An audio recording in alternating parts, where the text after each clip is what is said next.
सरस्वती नमस्तुभ्यं वरदे कामरूपिणी विद्यारंभं करिष्यामि सिद्धिर्भवतु मे सदा सिद्धिर्भवतु मे सदा सिद्धिर्भवतु मे सदा। पंच परमेष्टि भगवान की अहिंसामय विश्व धर्म की सिद्धांत शास्त्र की चारित्र चक्रवर्ती 20वीं सदी के प्रथमाचार्य शांति सागर जी महाराज की, संत शिरोमणि आचार्य गुरुवर विद्यासागर जी महाराज की, शांत मूर्ति वासल रत्नाकराचार्य गुरुवर सन्मति सागर जी महाराज की, 3 कम 9 करोड़ महामणि राजों की आज के आनंद की।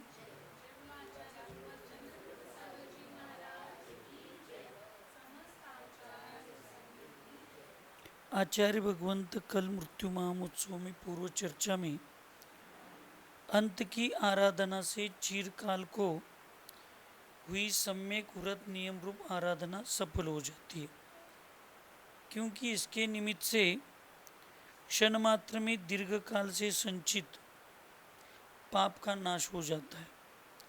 और यदि अंत मरण बिगड़ जाएगा तो असंयम पूर्वक होने से मरण भी बिगड़ जाएगा और शरीर में एकता बुद्धिपूर्वक मृत्यु हो जाने से फिर और जीवन भर किए हुए धर्म का नाश होकर संसार का परिभ्रमण बढ़ता जाएगा, ऐसे आचार्य भगवंत ने कल कहा। यहाँ फिर कोई हर्षु जैसा अच्छा धर्मात्मा जिज्ञासु सीए बनने जा रहा है तो मन में प्रश्न उत्पन्न होने वाला ऐसा एक महात्मा पूछता है कि यदि अंत समय समाधि मरण कर लेने से ही क्षण मात्र में पूर्व संचित पापों का नाश हो जाता है तो फिर युवा अवस्था में धर्म करने की क्या आवश्यकता है।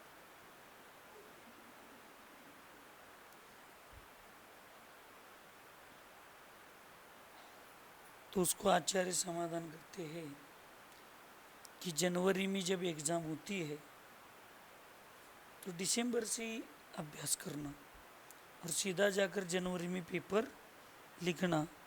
1 साल 2 साल पहले अभ्यास अध्ययन स्टडी करने की कोई आवश्यकता नहीं है। चलता है क्यों? हाँ, चोरों के ऑफिसर होने के लिए अगर 5-5 साल पढ़ाई करनी पड़ती है, सही क्या गलत है? हाँ, तो फिर जीवन के आत्मा के अधिकारी बनकर आत्मा को परमात्मा बनाने के लिए ऐसे थोड़ी 1-2-4 घंटे की 2-4 दिन की 2-4 महीने की ज्ञान की और साधना का फल मिलेगा। तो आचार्य कहते हैं भाई, जो जीव अपनी पूर्व अवस्था में धर्म से विमुख रहे, अर्थात जिन्होंने तत्व ज्ञान पूर्वक व्रत नियम आदि धर्म आराधना नहीं की है, ये वे जीव अंत काल में धर्म सन्मुख अर्थात संन्यास युक्त कभी नहीं हो सकते। जिन्होंने जीवन भर अध्ययन ही नहीं किया, धर्म ध्यान नहीं किया, भगवान की भक्ति पूजा नहीं की, कभी स्वाध्याय नहीं किया, गुरु के चरणों में जाकर जीवन समर्पित नहीं किया। अभी मूलाचार में आया था उपसंपत अधिकार को पढ़ते समय उपसंपत का अर्थ क्या है? आत्मसमर्पण गुरु के चरणों में जो शिष्य करता है उसका नियम से अच्छा होता है, नियम से उसका अच्छा होता है। आत्मसमर्पण इस विश्व में सबको एक भिखारी से लेकर सम्यक दृष्टि लोगों को छोड़ दो। सम्यक दृष्टि तो आत्मा की तरफ ध्यान देते हुए ही जी रहा है, जो मिथ्या दृष्टि जीव है ऐसे लोगों को भी एक तरफ पूरे विश्व की संपत्ति और एक तरफ उसकी जिंदगी ऐसे रखेंगे तो रोज भीख मांगने वाला भी किसको स्वीकार करेगा? जिंदगी को स्वीकार करेगा क्या संपत्ति को स्वीकार करेगा?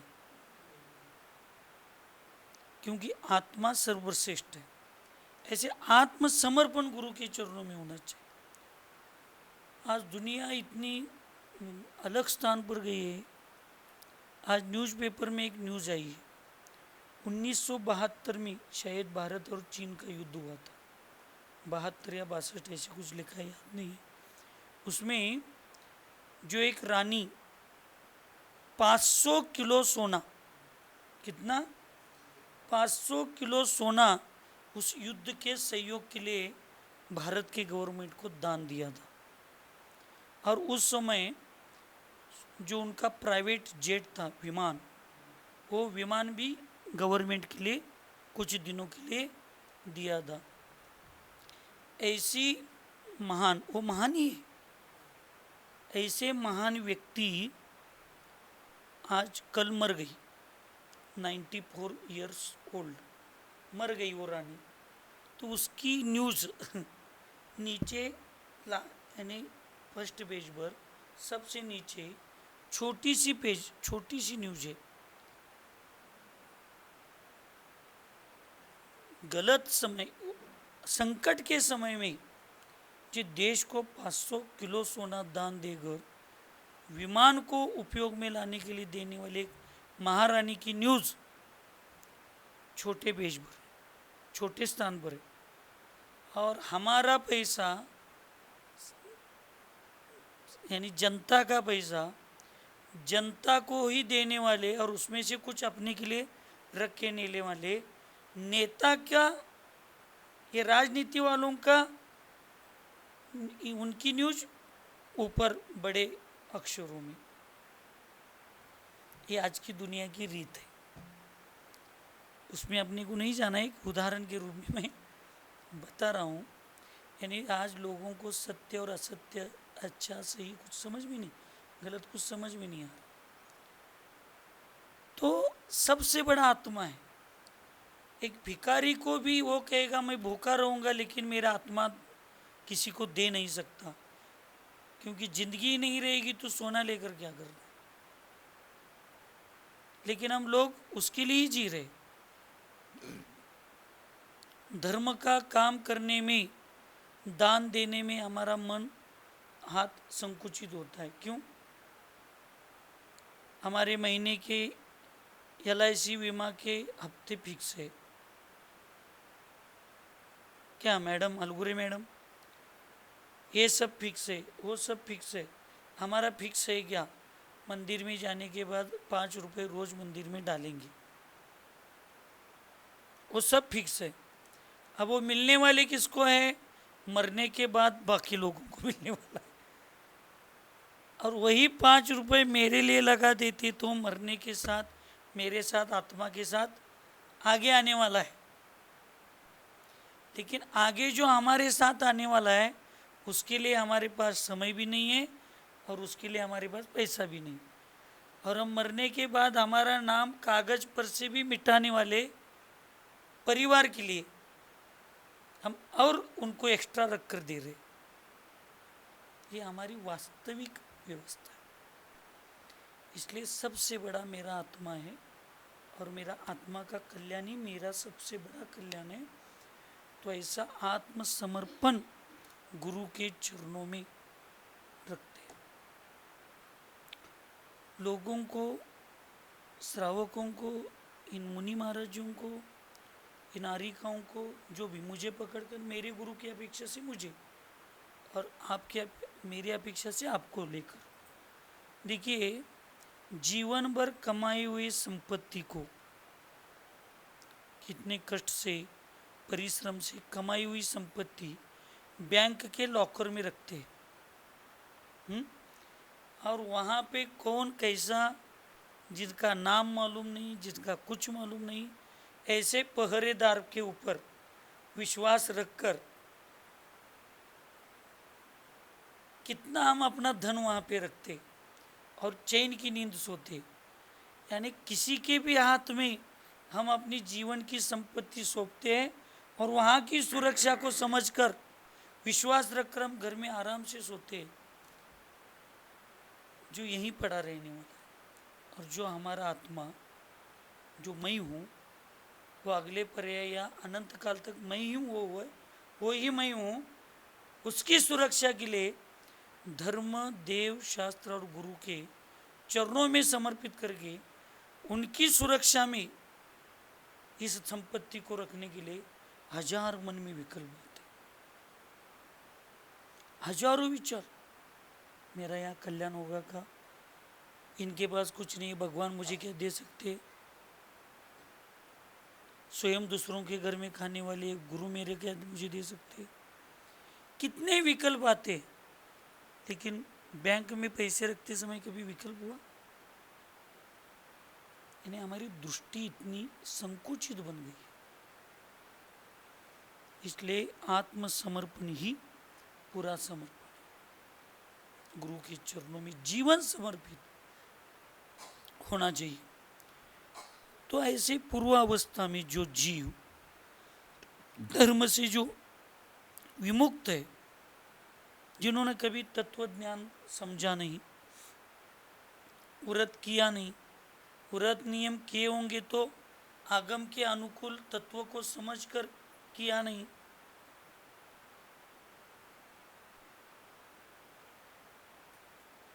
पढ़ाई तो सब कर दे, हर्षु भी कर रहा है, हमारी डिग्रज की एक लड़की आई है, वो भी पढ़ाई कर रही है, सब लोग पढ़ाई कर रहे हैं।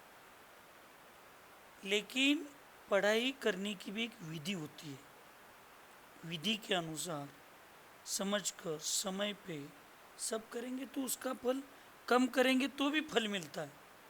और विधि, समय सूचकता, विवेक को छोड़कर बहुत करेंगे तो भी उसका फल नहीं मिलता। तो तत्वज्ञान पूर्वक व्रत और नियम आदि धर्म आराधना नहीं की है, वे जीव अंत काल में धर्म सम्मुख अर्थात संन्यास युक्त कभी नहीं हो सकता। तत्वों को हमने समझा ही नहीं।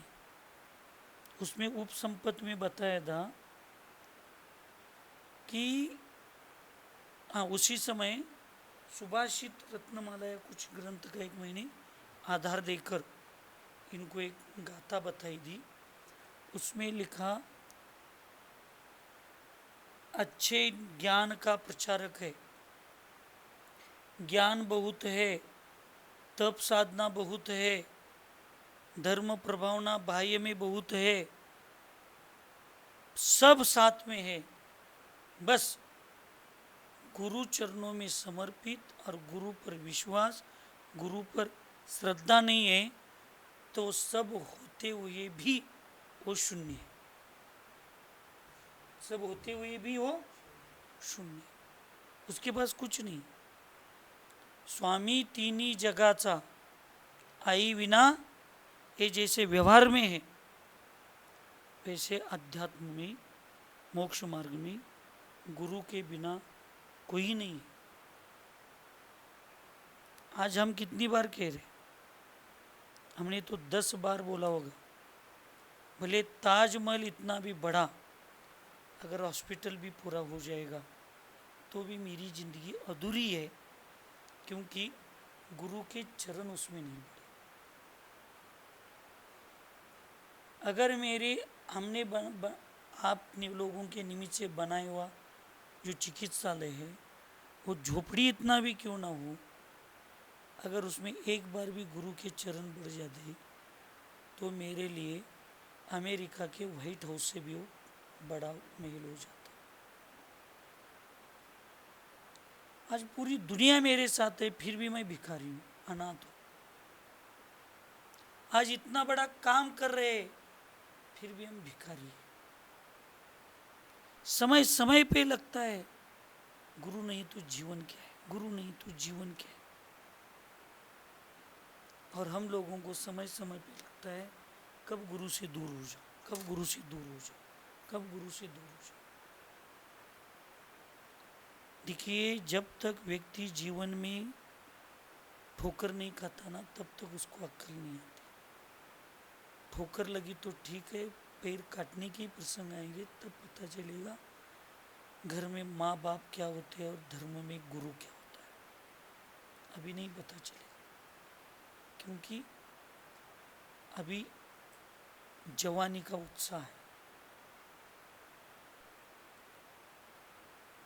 ऐसे लोग जो तत्वज्ञान के निमित्त पकड़कर नियम नहीं करते, धर्म नहीं करते, व्रत नहीं करते, नियम नहीं करते, वो अंत काल में कभी भी धर्म सम्मुख अर्थात संन्यास युक्त कभी नहीं हो सकते।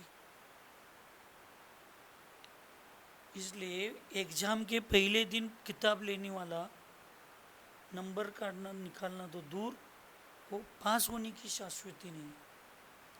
वैसे अंत समय में सीधे जाकर सल्लेखना स्वीकार करना सिद्ध। इसलिए तो मरण कंडिका में विषय आ रहा है 12 साल की साधना होनी चाहिए। 12 साल की साधना, जब एक साधु 20-30 साल से धर्म ध्यान साधना कर रहा है तो उनको 12 साल साधना करने के लिए अंत में बताए, तो जीवन भर जिसने धर्म नहीं किया वो अंतकाल में समाधि लेकर कैसे समाधि हो सकती है उसकी? नहीं हो सकती। माता जी को कोई पागल नहीं, माता जी यानी जीवन भर धर्म की साधना करने के बाद 12 साल से अपने विचारों को उस आत्मा के ऊपर संस्कार कर रही है कि तुम्हें अंत में करना है, तुम्हें अंत में करना है, तुम्हें अंतकरण में करना है। वो तुम्हें छोड़कर नहीं जाना चाहिए, तुम उसको छोड़कर जाना चाहिए, शरीर हमें छोड़कर नहीं जाना चाहिए। ये तो मिथ्या दृष्टि का लक्षण है, अज्ञानी का लक्षण। शरीर को मुझे छोड़ के जाना है, ये सम्यक दृष्टि का लक्षण है, ये ज्ञानी का लक्षण। इसलिए ऐसा व्यक्ति कभी संन्यास युक्त कभी नहीं हो सकता। अंतरंग से बहिरंग में संन्यास वाला हो सकता है, लेकिन उसका कोई प्रयोजन नहीं है। क्योंकि चंद्रप्रभ चरित्र प्रथम सर्ग में कहा है कि चिरनंतनाभ्यास निबंधने रीता गुणेषु दोषेषु च जायते मनिः, अर्थात चिरकाल के अभ्यास से प्रेरित करने में आई हुई बुद्धि गुण अथवा दोषों में जाती है। चाहे गुण हो चाहे दोष हो, जो चिरकाल से संस्कार हुए, अच्छे संस्कार हुए होंगे तो गुणों में ही चला जाता है, और चिरकाल से गलत संस्कार हुए होंगे तो वो दोषों के साथ ही चला जाता है। कोई भी काम चिरकाल के अभ्यास से प्रेरित होता है, और वही बुद्धि गुण अथवा दोषों में, वही बुद्धि गुण अथवा दोषों में परिवर्तित होती है। तो गुणों का कार्य किया होगा तो बुद्धि गुणों में जाएगी, दोषों का कार्य किया हो तो जीवन भर दोषों में बुद्धि चली जाएगी। इसलिए अपनी बुद्धि को कहाँ लगाना चाहिए, कैसे लगाना चाहिए, इसको समझ के। और पहले से ऐसी बुद्धि होती है ना, वो कुछ नहीं कर सकते। चूहे को बचपन से क्या आदत है? चूहा चूहा उंदीर, उसको बचपन से क्या आदत होती है? कुरतड़ना, काटना। ऐसा चूहा एक बार शांति से बैठा था और उसके पीछे बिल्ली लगी, तो बिल्ली से बचने के लिए वो भाग रहा है। किसी ने उसको सहयोग नहीं किया, किसी ने उसको सहयोग नहीं किया, आधार सहायता नहीं दी। एक अच्छा राजहंस था, उस राजहंस के पास वो चूहा डर कर आ गया। उसने राजहंस से सहायता नहीं मांगी, लेकिन राजहंस का उदार दिल इतना था, उसने स्वयं से पूछा, क्यों भैया तुम भयभीत दिख रहे हो? तो ऐसे ऐसे हो गया। उसने बिना उसकी जात यानी वो चूहा है उसका गुण कुछ नहीं समझते हुए पंख को ऊपर किए, चूहे को वहाँ रख दिया और शांति से बैठ गए। उतने में 1-2 मिनट में पीछे से बिल्ली आ गई। उसने पूछा, चूहा कहीं दिखा क्या? उन्होंने कहा, नहीं दिखा, नहीं दिखा। तो बिल्ली आगे चली गई। फिर वापस 1-2 मिनट में आएगी तो क्या करेंगे? इसलिए उस आज उसने 5 मिनट तक उस चूहे को पंख के नीचे रख दिया। धोखा दिखने के बाद उसने कहा, अब जाओ, धोखा हो गया, तुम सुरक्षित हो। सुरक्षितता से वो चूहा चला गया। 10-15 मिनट कुछ समय थोड़ा बीत गया। वहाँ शिकारी आ गया और शिकारी को देखकर वो राजहंस उड़ने के लिए जब अपने पंख को ऐसे ऊपर किया, फैलाया, तो पंख नीचे टूटकर गिर गए थे, क्योंकि चूहे ने अंदर बैठ बैठकर अपने स्वभाव का कार्य ईमानदारी के साथ किया था। ऐसे आज भक्त, शिष्य और पारिवारिक लोग हो गए, चूहे जैसे। संकट के समय आधार देने वालों के ही पंख काटकर चले जाते। प्रवृत्ति हो, स्वभाव है बचपन से। उनको ये कोई उपकारक अपकारक इसको कुछ नहीं ध्यान में आता। वैसे यहाँ आते चीर काल तक जो बुद्धि में जीवन यानी बुद्धि में जो विचार चलते हैं वही विचार गुण और दोषों में परिवर्तित होते। जीवन भर अच्छे गुणों का विचार होता तो गुणों में चला जाता। जीवन में दोषों का ही विचार बुद्धि में चलता है तो बुद्धि दोषों में ही परिवर्तित होती है। इसलिए हर समय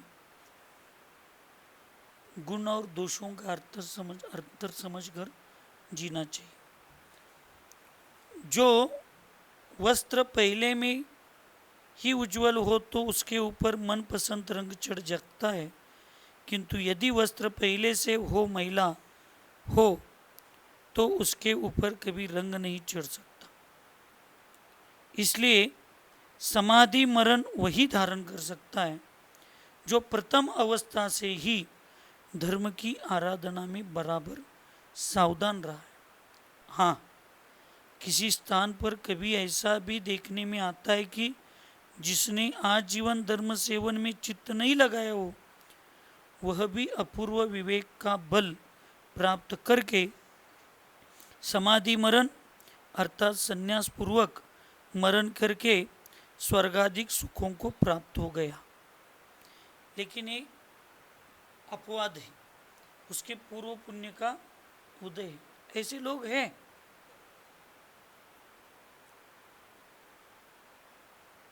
ऊपर विराट कोहली, रोहित शर्मा, सब लोग 2-2, 3-3 घंटे खेल के पसीना बहाकर इतने रन बनाते और लास्ट में धोनी आता है, एक छक्का मारता है, मैच धोनी ने जिताई। मैच किसने जिताई? धोनी में जिताई। यानी पहले जिन्होंने 100, 150, 50, 60, 1-2 घंटे मेहनत की उनका कोई नाम नहीं लेता। मैच विनर है क्या नहीं? लेकिन एक काकतालीय है, ये सबके लिए नहीं घटित होगा। कहीं पुण्य का उदय होता है तब ये और ये नियम है।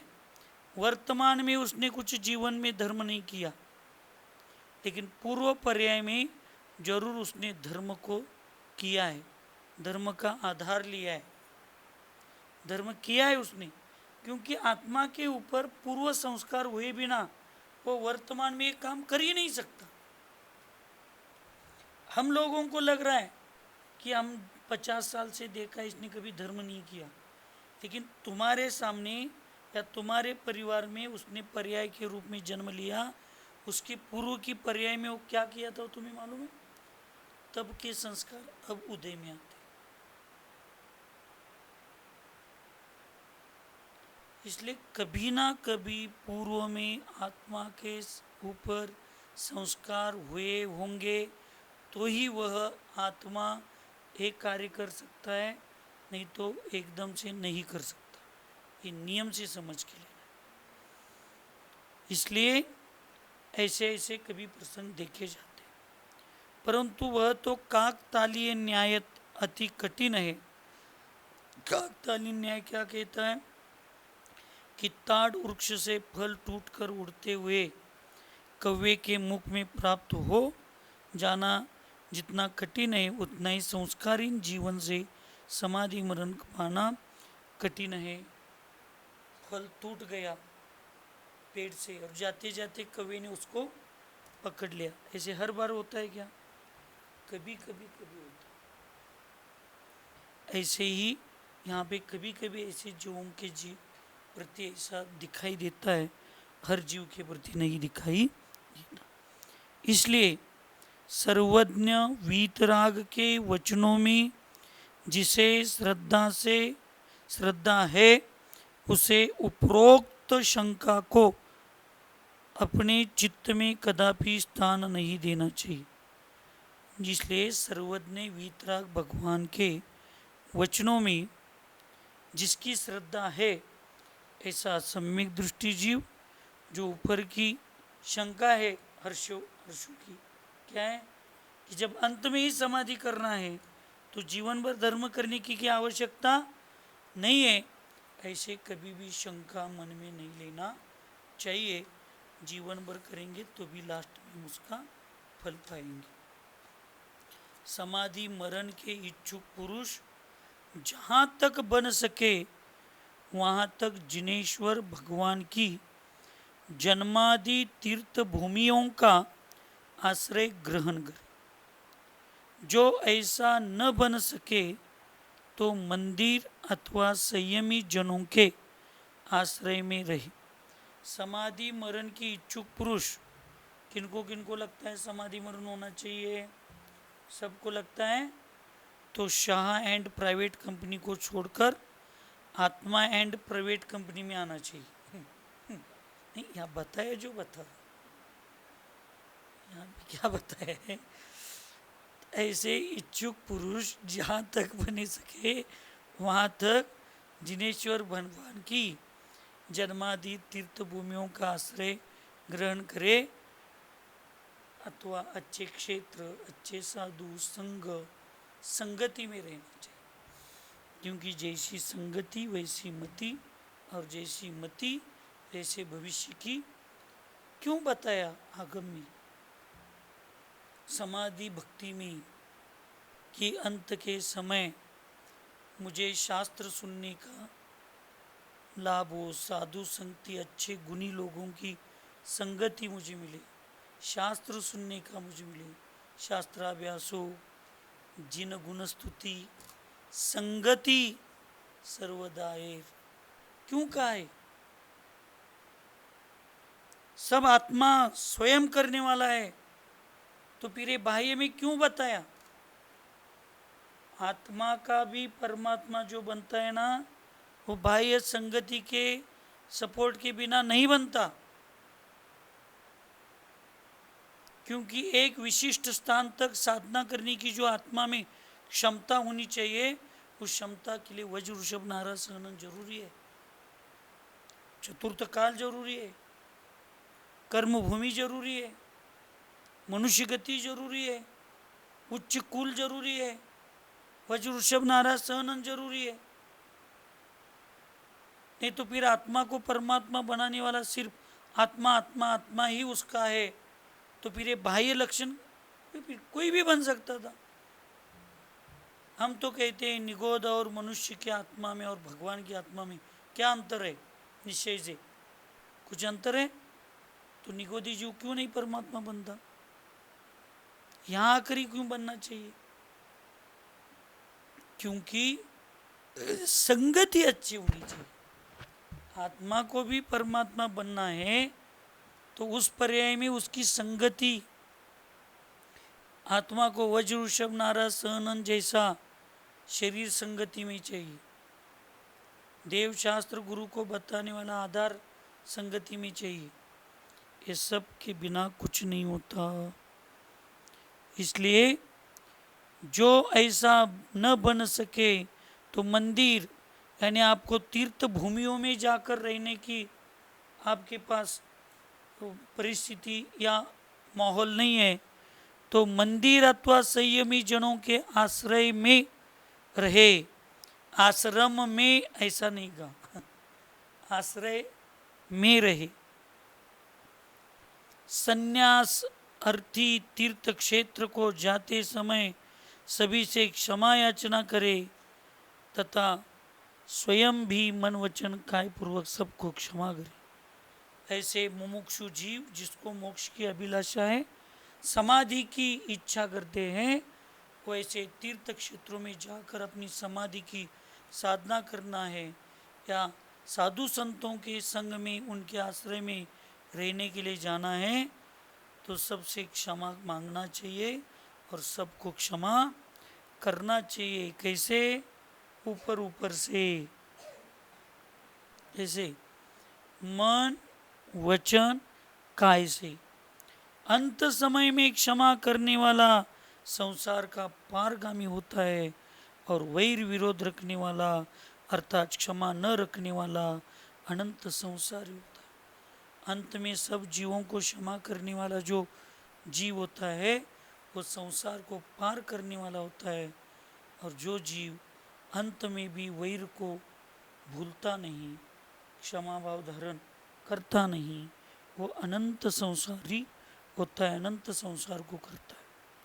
सन्यासार्थी को पुत्र, स्त्री एवं कुटुंबी जनों से तथा सांसारिक सर्व संपदा से सर्वथा मोह छोड़कर निर्मोही निज आत्मा का भजन करना चाहिए। क्या बताया? संसारी ये जो अंत समय में क्षमा संन्यास धारण करने वाले हैं, इनको या कभी भी संन्यास को धारण करने वालों को पुत्र, स्त्री, माता पिता, कुटुंबीजन, मित्र आदि सब सांसारिक संपदा से सर्वथा मोह छोड़कर निर्मोही निज आत्मा का भजन करना चाहिए। आकुल व्याकुल नहीं होना चाहिए।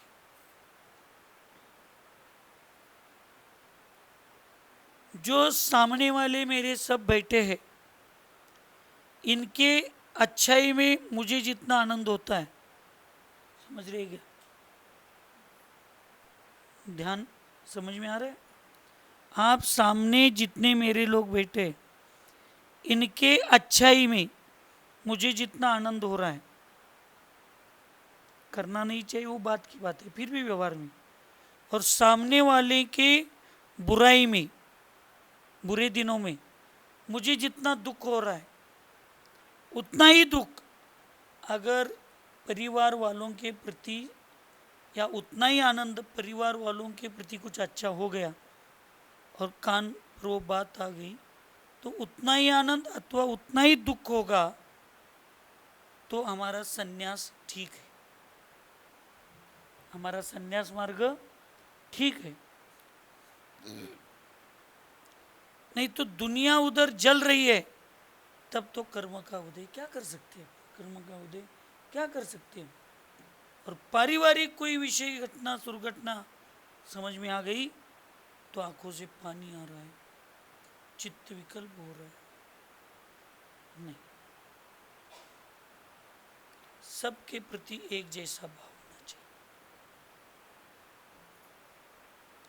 पारिवारिक लोगों को भी हम समाज में समाज जैसा ही देखना चाहिए। तो इनका सबका निर्मोही निज आत्मा का भजन करना चाहिए। उत्तम साधक धर्मात्माओं की सहायता लेनी चाहिए क्योंकि साधर्मी तथा आचार्यों की सहायता से अशुभ कर्म यथेष्ट बाधा का कारण नहीं बन पाता। उत्तम साधक धर्मात्माओं की सहायता लेनी चाहिए, अच्छे अच्छे साधकों की, साधर्मियों की, धर्मात्माओं की सहायता लेनी चाहिए क्योंकि साधर्मी तथा आचार्यों की सहायता से अशुभ कर्म यथा इष्ट बाधा का कारण नहीं बन सकते। यानी अशुभ कर्म को जो अच्छा लगता है, जितना सामने वालों को दुख देना, फल देना उसको अच्छा लगता है, उतना वो फल नहीं देगा, उतनी वो बाधा सामने वालों को नहीं पहुंचाएगा। क्यों? क्योंकि उसको मालूम है ये मोक्ष मार्गी अब साधक धर्मात्माओं की संगति में, धर्मात्मा की सहयोग में, धर्म साथ में है ना माता जी, सब कुछ होता है। अगर धर्म में साथ नहीं है तो कुछ नहीं होता। अभी अरुणातई इन सबको कितना विश्वास होगा मालूम नहीं है, क्योंकि इन लोगों को, कई लोगों को नाम में भी देवी देवताओं का आ गया तो भी उनको विकल्प होता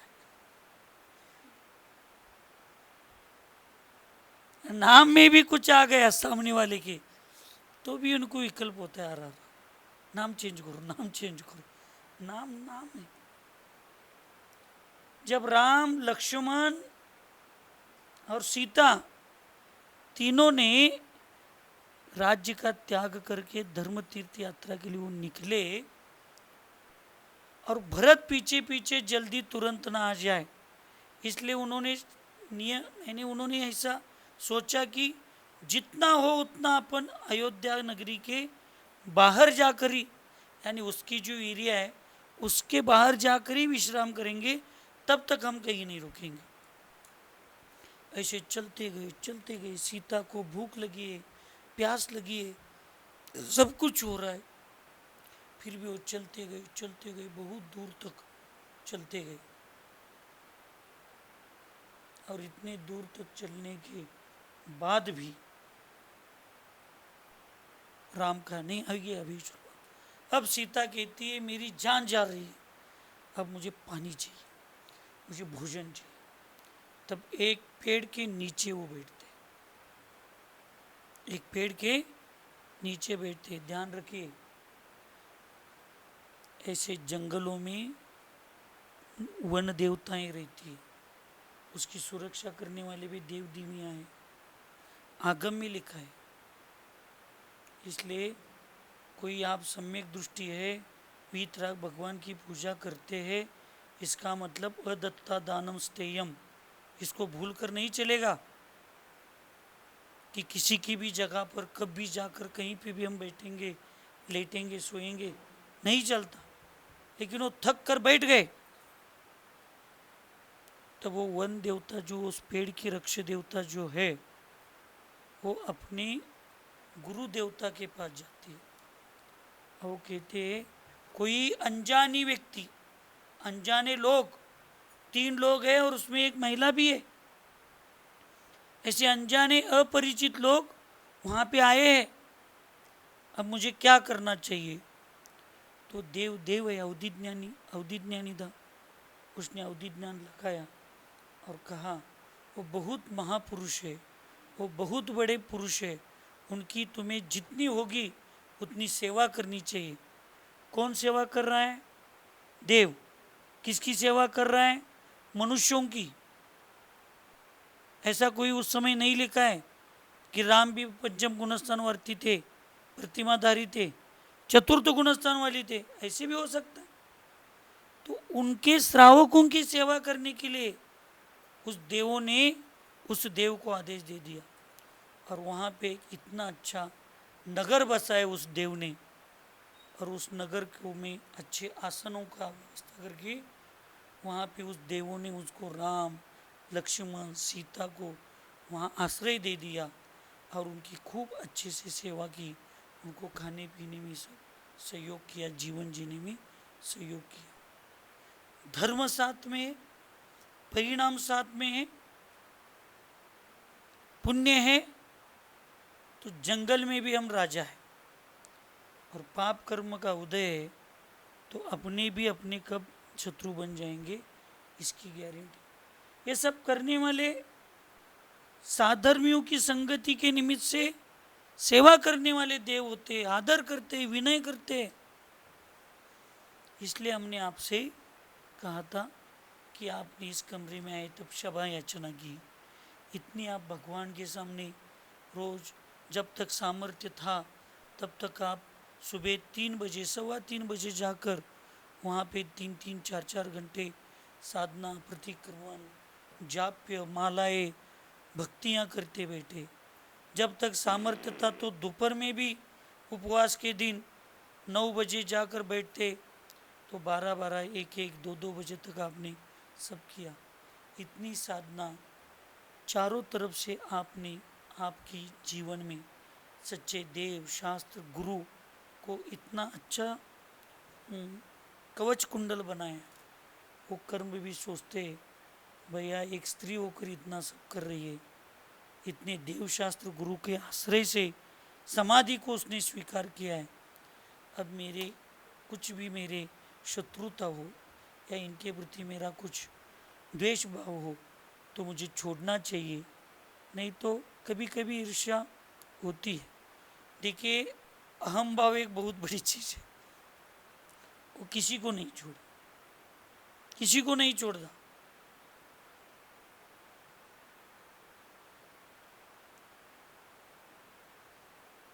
शताश के हटेल वाले हैं यहाँ पे, मास्टर परिवार धर्मात्मा है, बहुत अच्छी धर्मात्मा है, हम बता नहीं सकते इतनी अच्छी धर्मात्मा है। मंदिर में आ गई, मंदिर में पूजा पाठ करते करते 2 घंटे बैठ गई, 2 घंटे बैठ गई। फिर महाराज माता जी के आहार की चर्या थी उस दिन, तो आहार चर्या को देखने में और आधा घंटा लेट हो गई और जाते जाते घर में जाने के लिए लेट हो गई। तब तक बाजू वाले जो एक दूसरों को सहयोग करने वाले लोग रहते, वो बाजू वाले आकर आधा घंटा बैठे थे कि लाइट नहीं है, करंट नहीं है और ज्वार या गेहूँ को पीसने के लिए अभी समय नहीं है, तो मुझे एक कटोरी या एक बर्तन में मुझे आटा चाहिए। अब वो बहू भी अच्छी है, उनकी घर की बहुत अच्छी बहू है, तो उसने कहा कि नहीं हम इस घर के मालिक नहीं, हमारी माँ सासू माँ जब तक नहीं आएगी तब तक हम नहीं दे सकते। 1 घंटा रास्ता देखी, अब उसकी परिस्थिति उसको मालूम थी, तो उसने कहा ठीक है 1 घंटे से हम रास्ता देख रहे, सासू माँ नहीं आ रही है, कोई बात नहीं हम दे देंगे। तो उन्होंने दे दिया।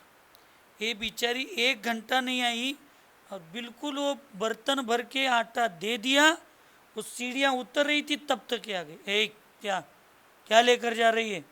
आटा। क्यों? ऐसे ऐसे। किसने दिया? आपके बहू ने दिया, चलो अंदर, ये घर मेरा है, तुम आटा देने वाली कौन होती हो? नहीं गलती हो गई, रखो वहाँ आटा। उसने रख दिया, क्षमा की, ठहरो, फिर अपने हाथ से उठाया, हाँ जाओ लेकर जाओ।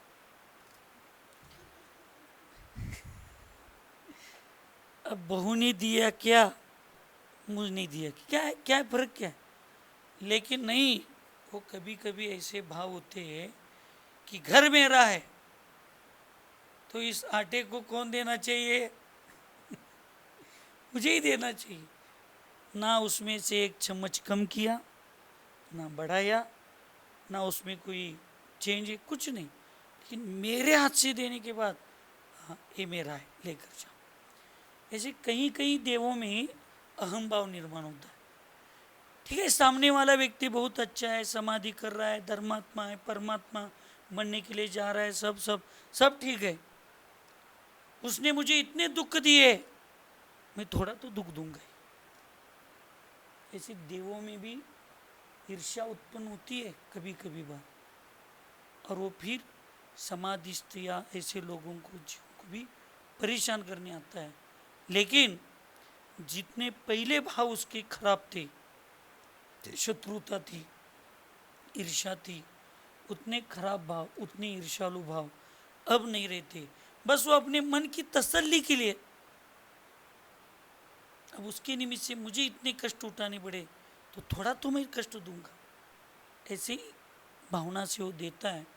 इसलिए यहाँ पे कहा कि फिर कर्म भी ज़्यादा बाधा का कारण नहीं हो सकता, वो तो नष्ट हो जाता है। व्रत के अतिचारों को साधर्मियों अथवा आचार्य के सन्मुख प्रकट करके निशुल्क होकर प्रतिक्रमण प्रायश्चित आदि शास्त्र में वर्णित विधियों से शोधन करना चाहिए। और फिर व्रत के अतिचारों को साधर्मियों अथवा आचार्य के सन्मुख प्रकट करके, यानी अपने अतिचारों को, दोषों को प्रकट करके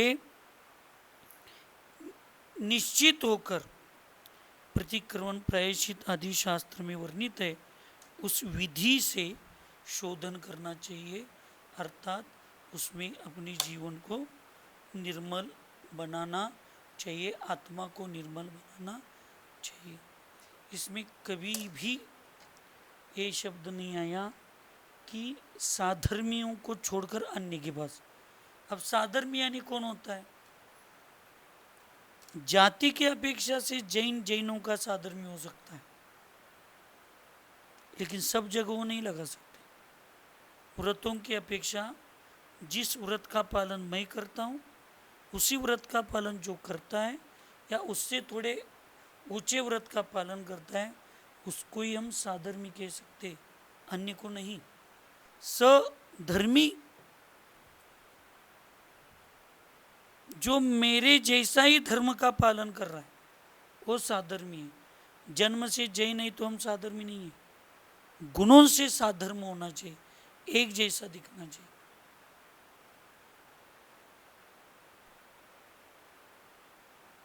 शरीर से तो भाई भाई बहने बहने जुड़वा हो सकती है, एक जैसे दिखने में हो सकती है, लेकिन दोनों एक जगह नहीं जा सकते।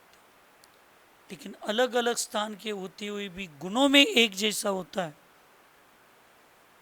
वो सब एक साथ एक जगह जा सकते। इसलिए अनिवृत्तिकरण, अपूर्व अधकरण, अपूर्वकरण, अनिवृत्तिकरण, ये जो भेद बने सम्यक दर्शन, प्रथम अनादि मिथ्या दृष्टि को प्रथम सम्यक दर्शन होते समय या अनंतानुबंधी की विसंयोजना करते समय या दर्शन मुनि की सपना करते समय या शपक श्रेणी को या श्रेणी आरूढ़ होते समय, दोनों कौन से भी आरूढ़ होते समय उसकी कहा है कि सम समयवर्ती और भिन्न समयवर्ती जीवों के परिणाम एक जैसे भी हो सकते और भिन्न भी हो सकते।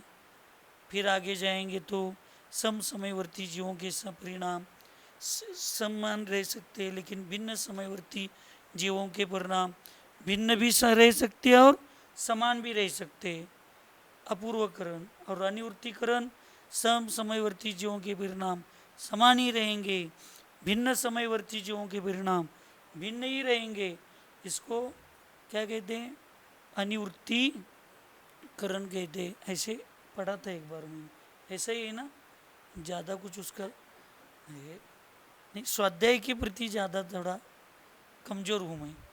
हाँ, तो ये क्यों बताया? इसलिए अपने परिणाम, अब मेरा साधर्मी आपका साधर्मी हम कोई नहीं है। व्रतों की अपेक्षा हो सकते, परिणामों की अपेक्षा से आपके हम साधर्मी कभी नहीं बन सकते। तो आपको आपके साधर्मी के रूप में अब आचार्य शांति सागर महाराज, आचार्य विद्यासागर महाराज अंत के समय में भी अचानक से आए हुए मृत्यु को भी ओम नमः सिद्धिभ्या के नाम से स्वीकार किए हुए आचार्य सन्मति सागर महाराज, या आपने जहाँ पे जन्म निकालने के लिए गए, निकाला नहीं, वो बात की बात है, दुधगांव, लेकिन वहाँ की माता जी कौन? अजितमती माता जी। उन्होंने अंत में अपने जो परिणामों को सुरक्षित किया। अब आपके साधर्मी वो है, सही गलत आप देख लो, मुझे नहीं मालूम, जो मुझे साधर्मी का अर्थ पता चला। परिणामों की जो आपकी मेरे परिणामों की जो मुझे समानता है वो मेरा साधर्मी। वैसे आपके परिणामों की बराबरी हम लोग कोई नहीं कर सकते वर्तमान में, इसलिए इनको व्यवहार से ही साधर्मी मानना, समाचार विधि के लिए बस। बाकी किसी के लिए अब आपके साधर्मी दो जो समाधि की साधना कर चुके हैं और अंत में जिन्होंने परिणामों की उज्ज्वलता की है, ऐसे ही समाधिस्थ साधक आपके साधर्मी हैं। ऐसे समझेंगे तो आपके परिणामों को उनके जैसे करने की भावना बन जाएगी।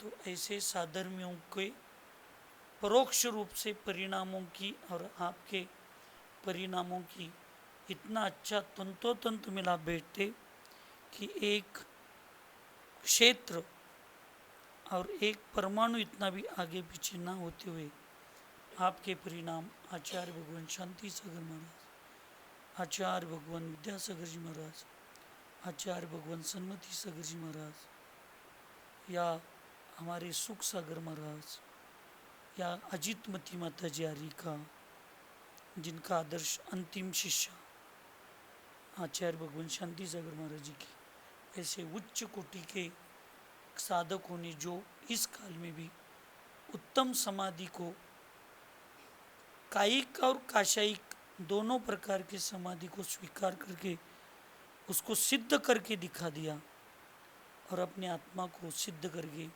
परमात्मा बनने के अंतिम चरण में वो पहुंच गए, ऐसे ही आपके परिणाम उन साधकों के जैसे बने।